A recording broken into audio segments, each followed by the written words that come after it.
You've probably had egg roll in a bowl before, but have you had a Thai egg roll in a bowl?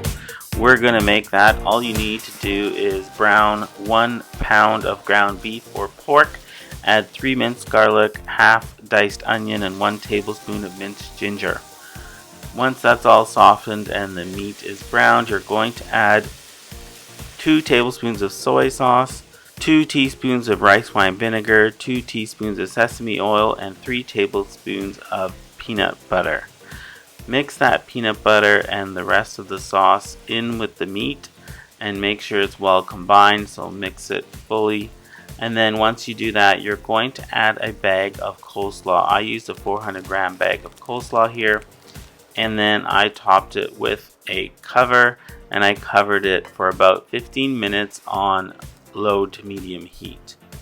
After the 15 minutes, I took the cover off and I mixed it in with the meat, and then I continued to cook it for about 15 to 20 minutes until the coleslaw was nicely wilted and mixed throughout the dish.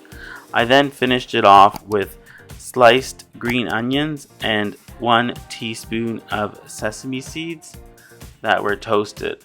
I also added 1 tablespoon of soy sauce, and optional, you could add some crushed peanuts to it as well. Enjoy!